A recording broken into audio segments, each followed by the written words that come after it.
A verdade Ou a melhor versão? o que você prefere? Vamos citar uma realidade. E focar no seu contexto. Por um jornalismo menos técnico. E mais reflexivo, está entrando no ar o Estúdio Contexto.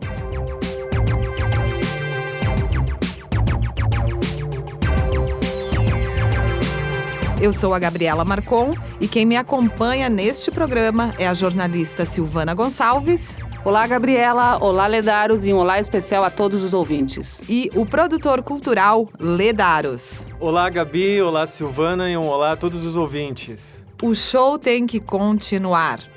No nosso programa de estreia, vamos contextualizar o cenário cultural e artístico de Caxias do Sul diante do decreto que todos nós já estamos acompanhando, que ainda proíbe o funcionamento de escolas de dança, escolas de teatro, os próprios teatros, as salas de cinema, as exposições de arte, as apresentações de música, as visitas a museus, ao arquivo histórico, o acesso à biblioteca pública, dentre tantas outras atividades e iniciativas da área da cultura que tiveram de ser interrompidas por conta da Covid-19.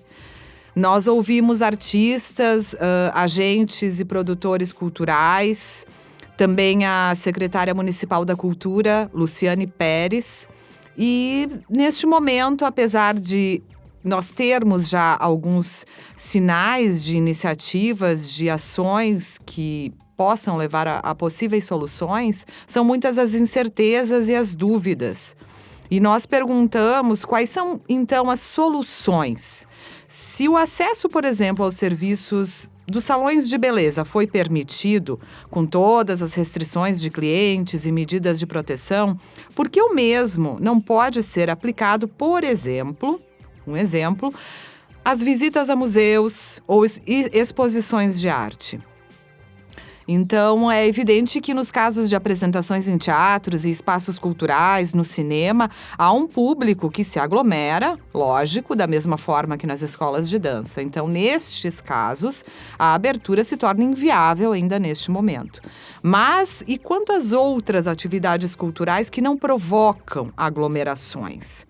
Quais delas foram mantidas e qual é o plano daqui para frente, tendo em vista que ainda estamos num período delicado aí da proliferação do vírus? Então, me parece, e eu quero ouvir o Ledaros e a Sil Gonçalves a respeito disso, e também os nossos entrevistados, que estamos simplesmente sufocando todas as expressões culturais, sem estudar quais delas teriam possibilidade de serem vistas de alguma forma.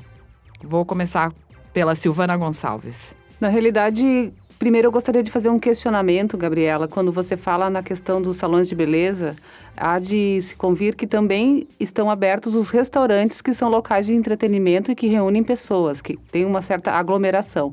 Obviamente, com todo o cuidado e restrições que o momento requer. Então, exatamente essa questão, se a gente abre precedentes para os salões de beleza, para os restaurantes, como é que ficam as expressões culturais? Que no momento em que a gente mais precisa delas, a gente não as tem. Não significa que estamos dizendo que a gente deva abrir. Nós estamos analisando o que fazer com todo um grupo que existe em torno das expressões culturais, que necessita, inclusive, sobreviver da cultura. Ledaros. Então, historicamente, nós sabemos que o segmento das artes já não é dos mais privilegiados, né? A gente vive num país com tantas dificuldades, com tantas carências, e ao longo dos últimos anos, devido às crises que nós temos enfrentado, esse setor já vem sofrendo sistematicamente, né? E com agora essa crise, né, do coronavírus, com esse isolamento todo que nos forçou a ficar em casa e a fechar, enfim, todos esses estabelecimentos, essas escolas de música, de teatro, enfim, escolas de arte em geral. E claro que também proibiu, né, bloqueou, enfim, a realização desses eventos todos. Todo esse pessoal que trabalha nesse segmento artístico está passando por uma situação ainda mais crítica, né? Extremamente crítica. Porque foram os primeiros a terem suas atividades bloqueadas, né? Por razões óbvias, e certamente tudo indica que serão os últimos a retornar às suas atividades.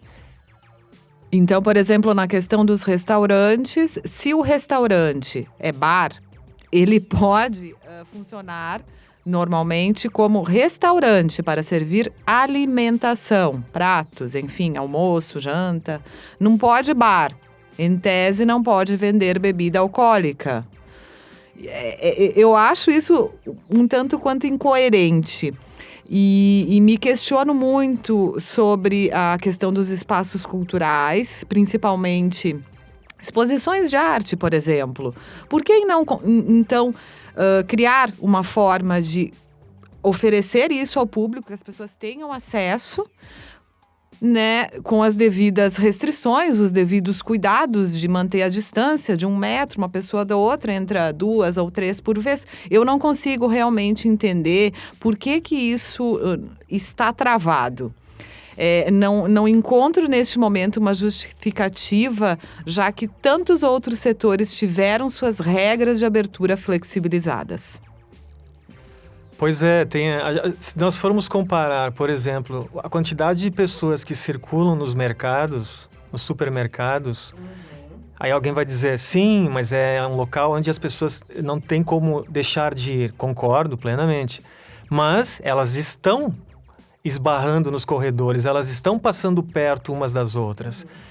Por que não, talvez, uma sugestão, por que não abrir aos poucos esses locais de exibição artística? Por exemplo, até vou dar o caso do cinema, que tem mais a ver com a minha área. Uma sala de cinema tem 60, 80, 100 lugares, concordam? Qual seria o problema de se abrir para um número, por exemplo, 25% da lotação da sala, né? Você faz com que aquele negócio não fique absolutamente fechado, né? Como está agora. Exato. Então, com 25% de lotação, com as pessoas sentando longe umas das outras, qual seria o problema? Estando de máscara, etc.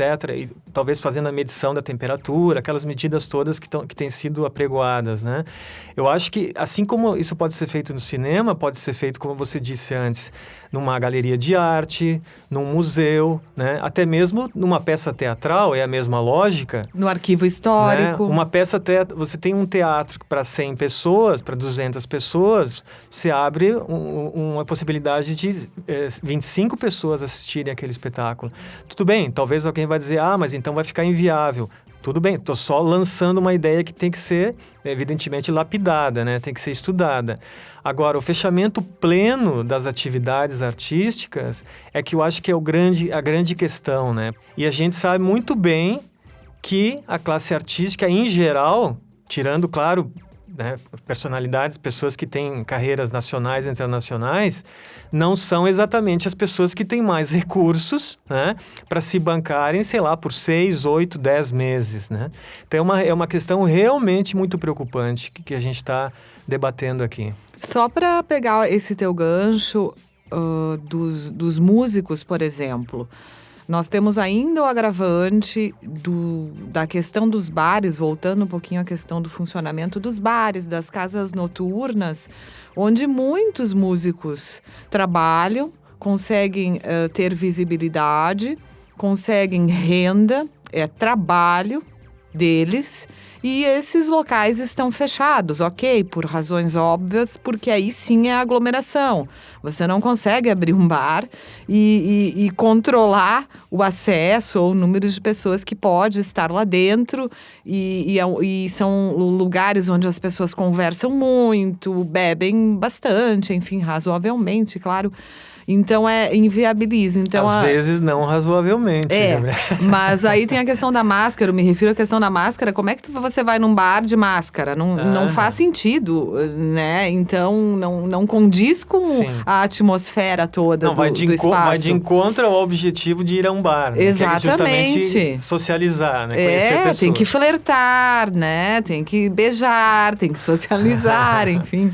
E nesse momento as pessoas não conseguem fazer isso, e é um campo de atuação dos músicos, que hoje também estão sentindo muito isso. A gente tem recentemente a questão do Mississippi, o próximo Mississippi, que fechou as portas no Moinho da Estação, não se sabe ainda. Eu li no Jornal Pioneiro que haveria aí um estudo, de repente, de fazer em outro lugar, inclusive lá nos pavilhões da Festa da Uva, numa das réplicas onde o Mississippi esteve na última Festa da Uva, mas tudo por enquanto, é muito incipiente, a gente não tem essa certeza. Mas o fechamento do Mississippi é muito simbólico nesse sentido. Já que estamos falando de música, vamos ouvir o que diz a Carol Souza. A Carol é cantora e professora de técnica vocal. Ela faz shows, canta ao lado do Roberto Faleiro, que é músico. Eles trabalham em eventos e ela sentiu bastante, claro, o impacto no sentido de ter uma agenda zerada. A gente está esperando que isso passe logo, né? E que a gente possa voltar, né? Porque a gente agenda os shows, assim, pelo menos até a metade do ano, então a gente teve tudo cancelado e a partir da metade do ano a gente continua fechando a agenda, né, até fechar o ano todo. Então, assim, desejo que isso passe e que a gente possa tirar algum aprendizado, né, e de alguma maneira a gente acha uma solução, né, para todos poderem voltar a exercer suas atividades. Bom, nós falamos também com o Jânio Nunes, que é ator, que trabalha exclusivamente, né, como ator, como clown, e que nos deu seu depoimento sobre esse momento difícil pelo qual ele está passando. O impacto da crise no meu setor, no meu trabalho especificamente, foi 100%, né? A minha última apresentação foi em março, primeira semana de março, e de lá para cá eu não tive mais trabalhos. E como eu trabalho exclusivamente há 8 anos apenas como ator, né? Trabalhando com cinema, algumas participações aí em série, e principalmente o teatro e recepção de eventos, os eventos acabaram e isso foi 100%, né? Então, o impacto foi muito grande e a perspectiva é que, pelo que o pessoal fala, esse ano aqui não se sabe se isso vai voltar a acontecer, né? E a gente depende muito, nesse momento, do poder público abrir editais de emergência para que a gente possa fazer o nosso trabalho, né? Daqui a pouco, alguma ideia, apresentação online, a compra dos espetáculos teatrais e apresentações online. Na realidade, assim, eu creio e eu vejo que desde o início, a gente for fazer uma análise, desde o início não houve um plano de isolamento. Na realidade, as coisas aconteceram, o país tomou as medidas de se isolar, os governadores, os prefeitos, mas não houve um plano, porque é como se tivesse pego todos de surpresa. E agora é a mesma coisa. A retomada, ela aconteceu por lobby, se a gente for avaliar. Porque, primeiro, os setores foram reivindicando isoladamente a sua volta. A indústria foi lá fortemente e se colocou a sua voz ativa para voltar a trabalhar. A mesma coisa aconteceu com o comércio em seguida.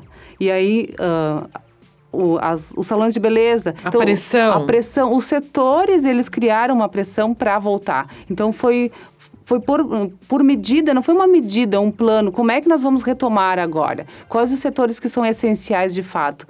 Como que esses setores vão agir diante de uma pandemia que ela ainda está presente? Então, na realidade, o que faltou foi um plano para se isolar, né, para o distanciamento social, e o plano para essa retomada. E agora, na realidade, se avaliar uma medida neste momento em que a gente está atingindo o pico. Lê. Sim, pois é. Eu acho que falando especificamente sobre a classe artística e mais especificamente ainda sobre o segmento da música, que me parece ser o segmento mais prejudicado, A dança também está né? sendo bastante prejudicada. As escolas. artes que envolvem performance em geral, né? Porque geralmente as pessoas são remuneradas através de shows, né? Onde existe público, não é isso?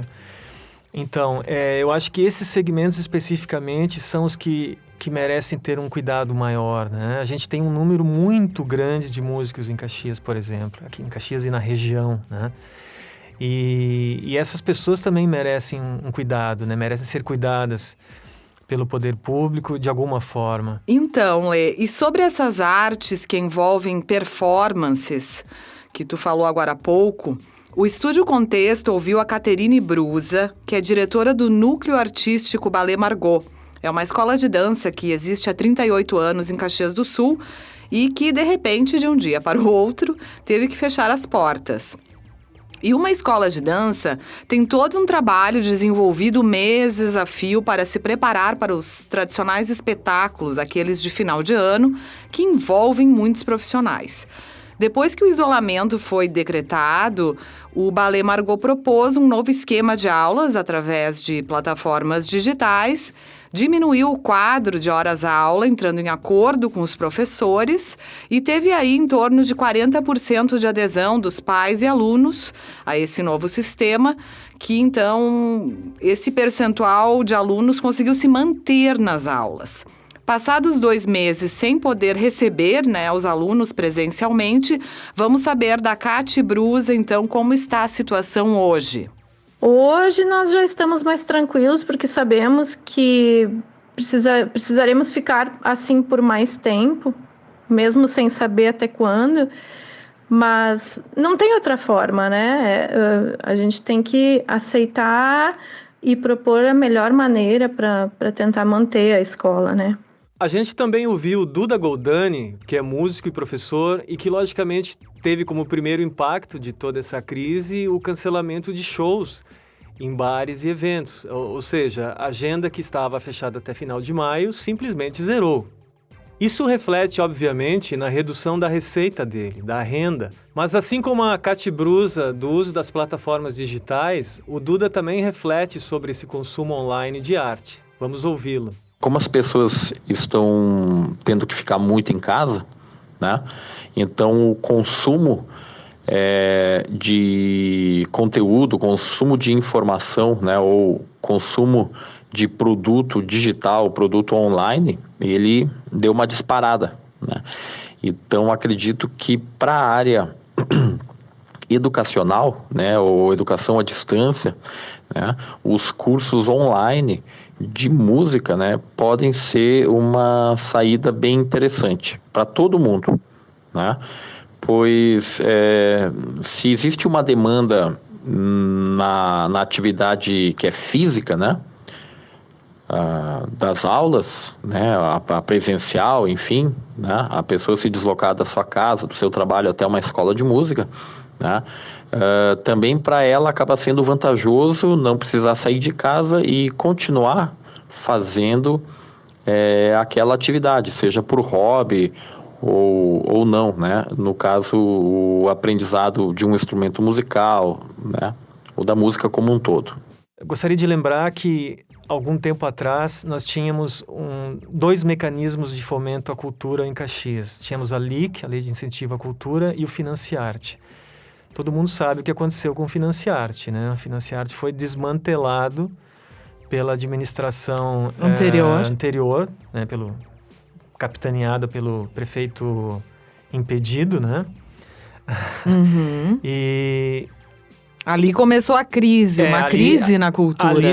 Então, por isso que, como eu disse antes, o setor cultural já vinha sofrendo, né, por várias medidas que vinham sendo adotadas. Já que você falou no assunto Financiarte, vamos ouvir daqui a pouco a Aline Zilli, que é presidente do Conselho Municipal de Política Cultural de Caxias do Sul.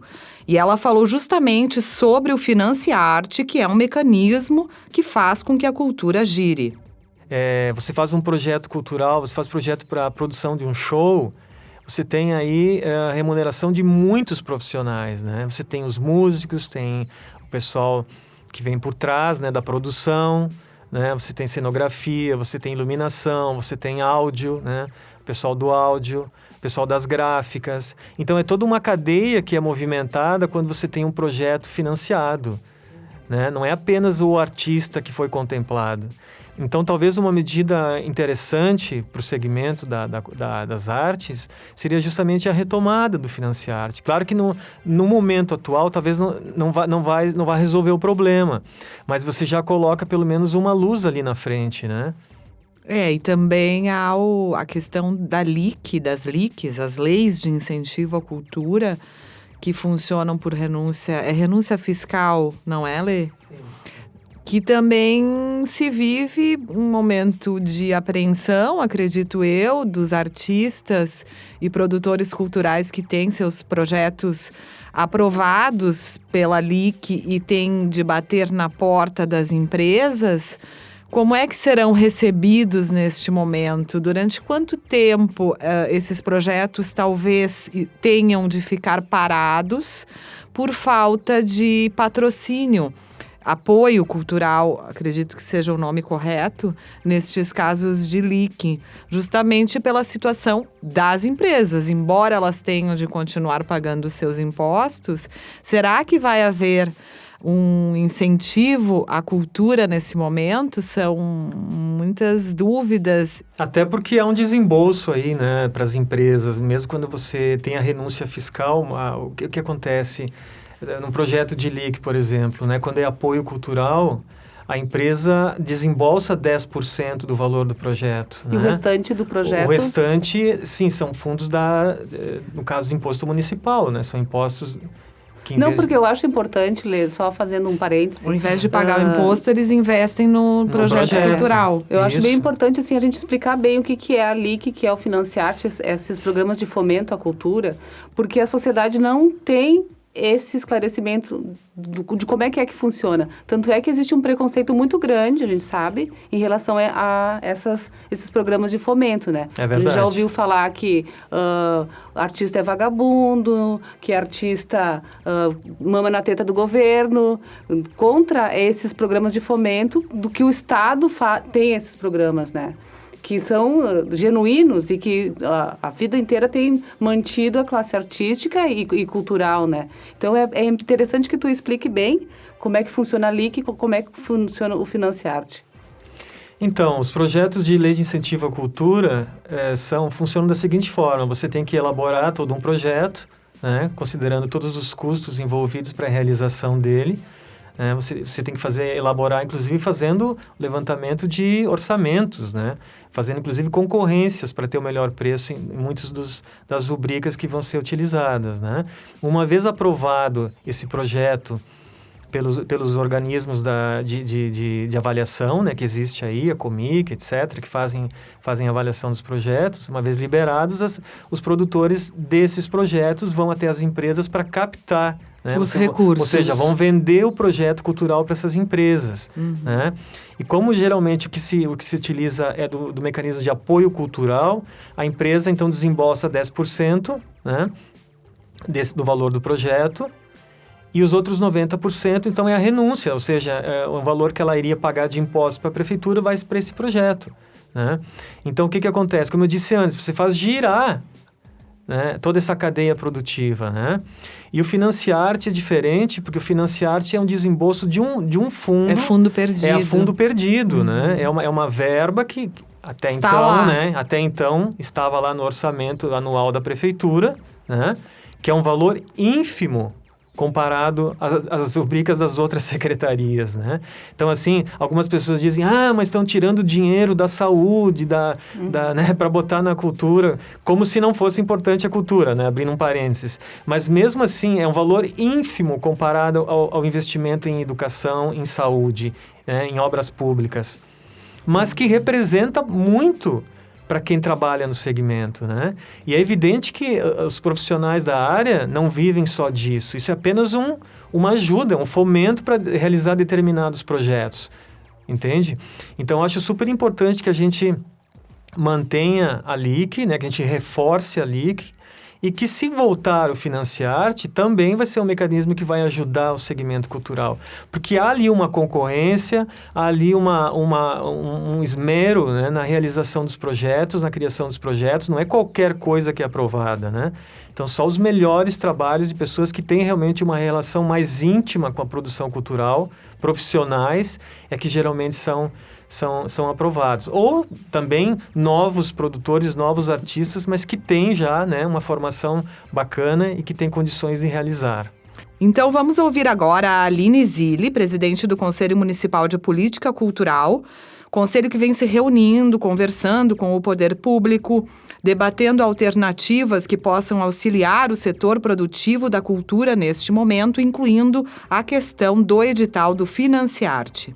Aqui em Caxias, nas reuniões e nas articulações que estamos fazendo, a gente tem solicitado o aporte imediato do Financiarte, que é um mecanismo de fomento onde consegue distribuir, né, através de um edital, renda para a classe artística continuar fazendo suas produções. Também pedimos o incentivo e o incremento, né, de verbas para esse edital e que ele seja lançado emergencialmente para a gente atender essa parte da população que está impactada, né, diretamente, além de outras medidas, que são as medidas de facilitar, né, o acesso a créditos, ou mesmo a cadeia produtiva do teatro, da dança, da música, que possa ser remunerada pelas suas atividades digitais, né? Também através da Comic, das leis de incentivo, que tenham um olhar para esse momento específico, né, em que estar recluso se faz fundamental. Então, são vários aportes que a gente está solicitando. Somos um dos setores que chegou ao governo, né, com ideias, com sugestões, para que isso acontecesse e não apenas com demandas olhando, né, para o seu próprio umbigo, assim. Então, acho que isso é uma questão importante nesse momento. A gente entende a dificuldade, entende que os recursos estão indo para a saúde como prioridade, mas que outras áreas, que inclusive são geradoras de renda, de impostos, de empregos, que também precisam ser atendidas. Então, nesse sentido, os apoios é justamente a área de sobrevivência de um setor produtivo, de economia criativa. É um dos setores que mais gera também hoje, em termos de serviços, né, valores, e agrega tanto para o lado psicológico quanto para a questão financeira mesmo. Então, por isso, as solicitações de apoio que são fundamentais neste momento. Eu acho interessante acrescentar também que o Conselho vem pleiteando uma mudança temporária da LIC, né, da LIC aqui de Caxias, no sentido de que os 10% de contrapartida que são exigidos para as empresas que querem participar, né, não sejam cobrados. Esses 10% não sejam cobrados por esse período, né, da crise. Então, isso facilitaria enormemente para os produtores culturais que fazem captação para os projetos artísticos, porque as empresas entrariam nesses projetos, né, mas não teriam que desembolsar. E parece que é uma medida bastante interessante e nós esperamos que ela seja aprovada, né? Tem que passar como é uma mudança de lei, tem que passar pela Câmara de Vereadores. É uma grande batalha dos artistas, principalmente dos artistas que trabalham com dança e com teatro. Performance. Né? E com performance, isso é justamente a formação de plateia.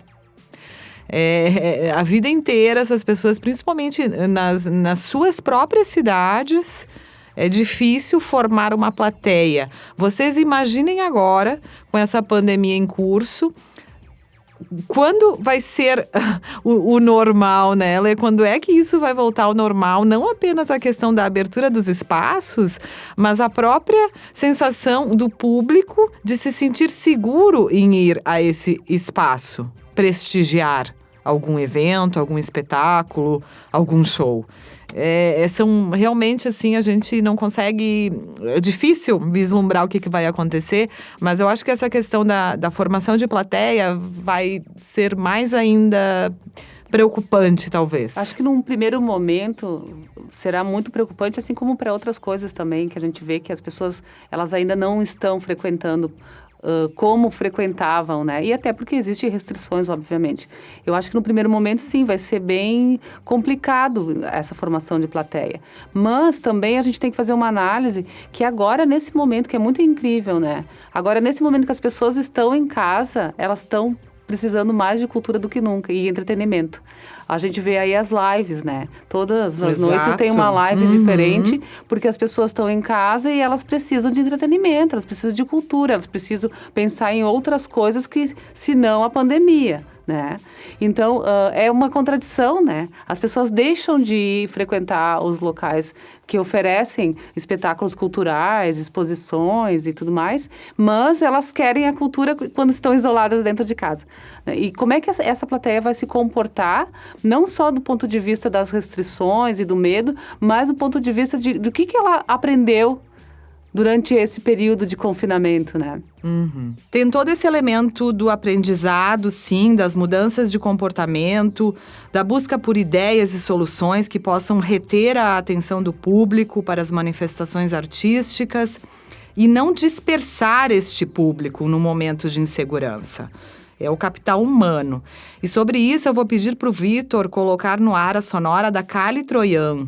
A Kali é Relações Públicas, especialista em gestão cultural. E ela também faz parte da Diretoria de Cultura e Educação da SIC de Caxias do Sul, que vem trabalhando no sentido de diminuir os impactos da crise do coronavírus na economia da cultura. Haverá, com certeza, uma redução de profissionais trabalhando na área, que deixarão de trabalhar no segmento porque precisam sobreviver e eu costumo dizer que sobreviver vai muito além de receber cestas básicas. As pessoas precisam ter a dignidade para poder ter o seu recurso para fazer o pagamento das suas despesas que vão além da cesta básica, que é muito importante, mas não é a única questão a se considerar. Então, estes profissionais tendem a deixar de trabalhar na área para para trabalhar em outro ramo onde eles possam ter a garantia de subsistência. O que está por vir aí é uma interrogação do tamanho do Parque do Sol, né? Eu acho que nós temos um segmento que dá para dizer assim que vai sair talvez até mais fortalecido, que é o segmento do audiovisual, né? Porque já havia uma tendência muito grande de as pessoas assistirem filmes e séries em casa, né? A coisa de ter até acesso nos celulares, de poder assistir no celular, do streaming, né? Uma coisa que está crescendo cada vez mais e não vai parar de crescer. Com né? certeza. Os canais de streaming estão se multiplicando, né? E então, confortável. Claro, e isso é uma tendência que não tem mais volta, né? Agora, eu quero crer, né? No meu otimismo imorrível, que nós vamos passar por essa pandemia. Isso vai gerar uma demanda reprimida muito grande por assistir espetáculos ao vivo, né? Por ver pessoas tocando aqui na minha frente, aqui, por ver o artista se apresentando, o ator, o dançarino. A vida real. A vida, assim, porque por mais que a gente aprecie audiovisual, e eu trabalho com isso, adoro fazer isso, mas a gente sabe que todas as expressões artísticas têm o seu valor, têm um valor intrínseco, e cada uma delas é uma experiência única, é uma experiência diferente, né? Então, me parece assim que as pessoas que tinham já um afeto, que tinham já um gosto, tinham já um prazer em assistir uma peça de teatro, um show de dança, um show circense, um musical, né? Um artista, um show musical, estão sedentos por isso, né? E aquelas pessoas que já eram acomodadas, que já preferiam ficar o tempo todo em casa, não se permitiam mais sair, aí essas talvez agora, né, estejam definitivamente encalacradas em casa. Pois é. Você falou sobre perspectivas, sobre realidade, sobre esperança até da retomada gradual das atividades culturais, considerando que nós vivemos e convivemos muito bem, há tempos já, com as plataformas digitais. Isso já faz parte do nosso mundo, da nossa rotina. Então, para amarrar isso, Estúdio Contexto quis saber do músico, cantor e compositor Samuel Sodré, que é uma figura muito querida e conhecida aqui da cidade, O que ele pensa a respeito da retomada deste rumo? Quando é que vamos entrar novamente neste trilho? Considerando até a força de um pensamento coletivo em relação às novas configurações de trabalho que o momento está exigindo de todos nós. Creio que será muito difícil retomar o rumo com o mesmo formato que vínhamos usando. Os cachês, a valorização da nossa profissão sofreram danos quase irreparáveis, que será muito difícil reconquistar de novo. Sobre a retomada das atividades culturais, vamos ouvir a palavra da secretária municipal da Cultura, Luciane Pérez.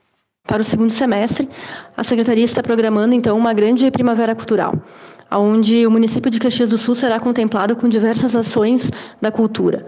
Os nossos museus abertos, nossas galerias abertas, Feira do Livro, de Caxias em Cena, Caxias em Movimento, além de contemplar aqueles eventos que não conseguiram ser realizados no primeiro semestre, nós, de alguma forma, oferecemos para a cidade no pós-pandemia.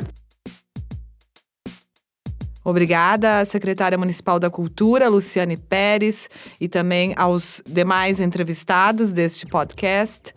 Nós registramos que na técnica temos o trabalho do Vitor Lemes e, se você quiser, inscreva-se no nosso canal no YouTube. Também siga-nos nas nossas mídias sociais. Até o próximo programa. Obrigada a todos. Até mais.